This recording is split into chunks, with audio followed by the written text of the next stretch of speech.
To discuss what might happen to the asylum seekers if they are sent back to Sri Lanka, we're joined by Bala Vigneswaran from the Australian Tamil Congress. Some Tamils were on board that boat that's been returned. Good morning, Bala Vigneswaran. Thanks for making time for us. Good morning, Virginia. First of all, just a couple of quick questions about what you might know about these two different boats. The asylum seekers that have now been formally returned to Sri Lankan authorities, do you know, in relation to the Tamils there, what's happened to them? Are you talking about the 41 yes, boat or the other one? The 41. Well, we don't have any detailed information regarding the boat with 41 people. There were reports.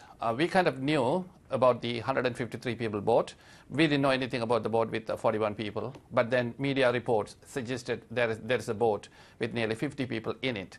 But the government kept denying, or at least refused to confirm that there was a boat in Australia's control. Then we found out that this particular boat was from Sri Lanka before the government accepted that they got a boat. And then now government confirms that there were 41 people with 37 Sinhalese people and 4 Tamils.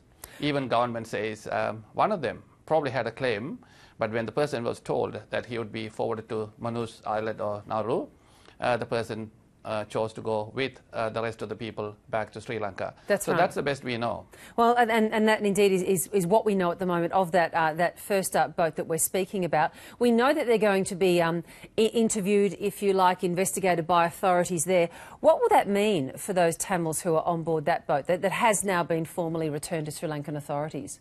Well, we can't specifically differentiate Tamils and Sinhalese people because even in the past, Amnesty International heavily documented the fate of 3 people who were returned a while ago. They were put through torture and a few other things, and they were tossed in the prison.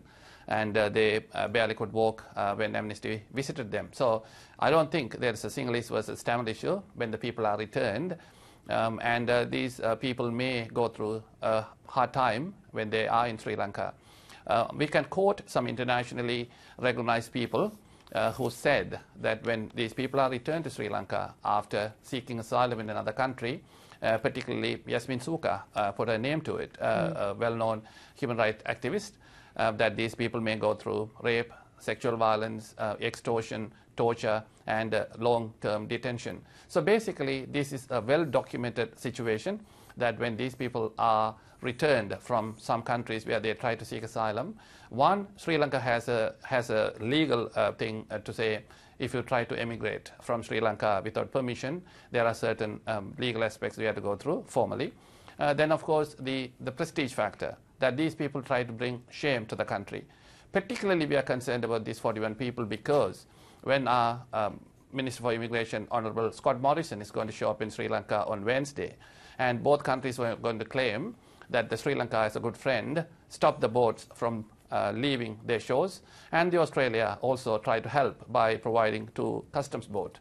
But these people, these 41, somehow escaped that ring and almost got to the northern part of Australia to seek asylum. So basically, it is considered a face-losing situation when the minister is going to praise the Sri Lanka for helping Australia to stop the boats. So these people would be particularly treated in a bad way, as we expect how the Sri Lankan regime would operate. All right. Well, the real live question is whether these people have an argument, have a case for seeking asylum on the basis that they fear persecution in their home country. Now, we know the terrible civil war that Sri Lanka has gone through, but now, in 2014, can you fairly and realistically say that a Sri Lankan person of a Tamil in particular is going to face persecution if they remain in Sri Lanka, given that the war is over? Yeah, we can talk about it. I mean, I will leave the 41 people out because, I mean, if there were 37 Sinhalese and 4 Tamils, the government itself, Australian government itself, concedes that one of those people had a claim, a Sinhalese. A Sinhalese, yes. So when they say that, the government concedes that people can still have reasons to get out of the country. It doesn't necessarily flow that all of them, all those people exactly. in the boat will. Now we'll go to 153. The people in those boats claimed that they are almost all Sri Lankans, and not everybody was from India, in the sense some of them went to India recently, some of them were in India for a recent amount of time. So most of them, as the relatives of those both people confirmed that most of them were recent arrivals to India within the last 12 months. And they said these people were tortured. They were taken to the 4th floor, as the Sri Lankan system claims, the CID. So they were sought for various reasons, and they had to get out of the country in the recent past. I mean, no one is going to get out of Sri Lanka, particularly when the northern part of Sri Lanka is heavily monitored by Indian Navy and Sri Lankan Navy for fishermen who would go from this side to the other. So if these people are going to brave that situation and go to South India and look for an opportunity to get out, the situation must be very bad. I mean, individual circumstances would differ, but we have been told these people were tortured, and also some of the so-called rehabilitated militants were rearrested. The Sri Lankan government continues to claim that the LTTE, the rebel movement, is trying to restart itself.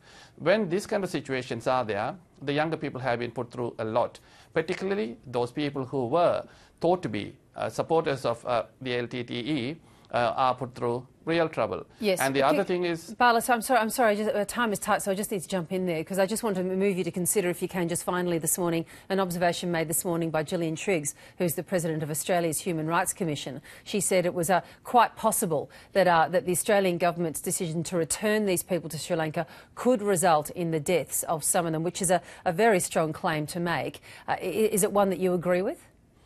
Yeah, I mean, well, nothing, sky is the limit for what the Sri Lankan establishment can do. We are certain that these people will go through long-term detention, torture, and maybe sexual violence and rape. But death, probably an extreme, but the Sri Lankan government has done it in the past. There is no accountability, unfortunately. If the Australian government, particularly the Australian Prime Minister says Sri Lanka is at peace and everything is under control, if the Sri Lankan government can take guarantee from Australian government, or if these people can take guarantee from the Australian government, their personal security will be guaranteed, then yes, these people probably can be returned. But unfortunately, there is no accountability. There is an action with impunity. The Sri Lankan government cannot be trusted with respect to the lives or maybe the well-being of these unfortunate returnees. And also one quick thing, if I can very quickly, Bala, we really have to leave it there. The 153 people whom we know that some of the refugee advocates had contacts with, this particular board should be out in public. The government should say where they are. Unfortunately, the legal case probably find the reason why this boat is still with the Australian government. All right, well, and there are many questions being asked about where that boat is. I'm sorry to cut you off, but we'll have to leave it there. Bala Vigneswaran, thanks for your time today. Thank you, Virginia. Thank you.